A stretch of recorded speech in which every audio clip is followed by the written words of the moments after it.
Hey there! Welcome back to our channel. In this video, we will explore the exciting world of artificial intelligence as we create an AI agent to play football. Let's see if this AI can score better than Messi or Ronaldo.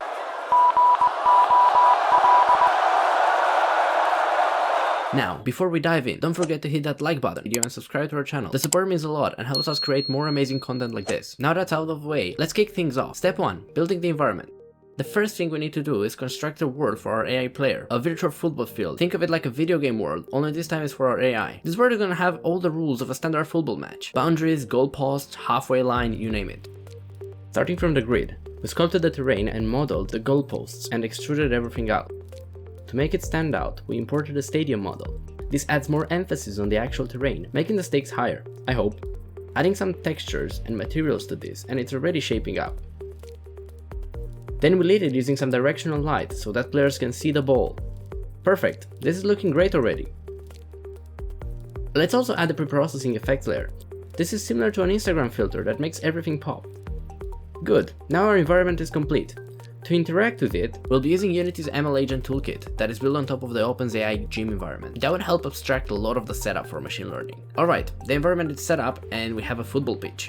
Now we need some players. To keep it simple, we'll start with the 1v1. Meet our two robot players. You might say they're very similar to Wally and Eve, and I would argue these are the only free assets I found online.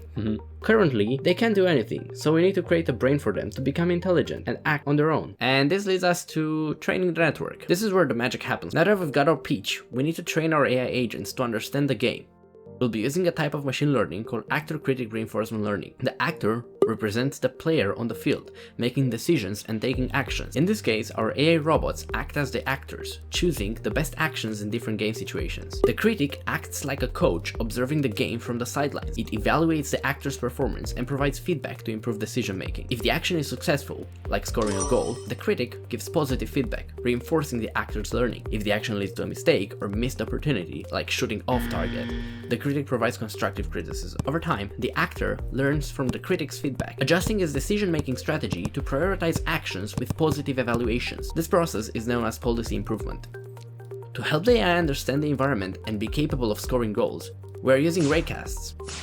Now imagine you're a fisherman. You cast your fishing line into the sea, hoping to catch some fish.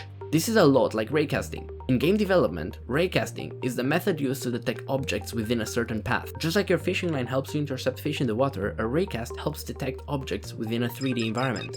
For our football robots, this looks like this. All those lines you see are informing the robot of the objects around him. The red colored ones represent a hit. To spice things up, I added twice more raycasts to the yellow robot. This means that he will have more information about the game state, and to counteract that, I gave the purple robot more kicking power. Let's see which one will evolve better.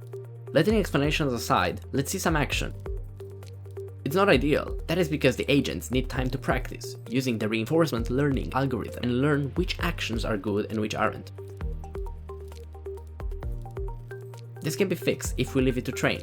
It's a long process and it's gonna take some time, but hey, even Messi didn't become Messi overnight, right? One trick we use to speed up this process is by having multiple game simulations happening at the same time. In our case, we used 30 identical environments, which resulted in about 20 hours of training. Now remember, this is a simplified explanation. There's a lot more going on behind the scenes, like tweaking hyperparameters and dealing with potential bugs, but we'll skip over this as it's quite boring. We're almost there. It's time to see our AI agent in action and find out whether we've trained the next AI football superstar.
Right now, it looks like yellow is the winner despite the purple's valiant effort. Although it looked close, I only showed the interesting part. In reality, after 1,000 games played, yellow managed to win 864 of them, making him the superior winner.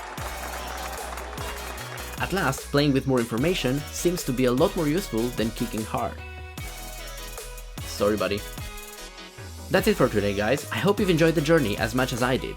Please hit the like button if you learned something new, and don't forget to subscribe for more exciting adventures. Bye!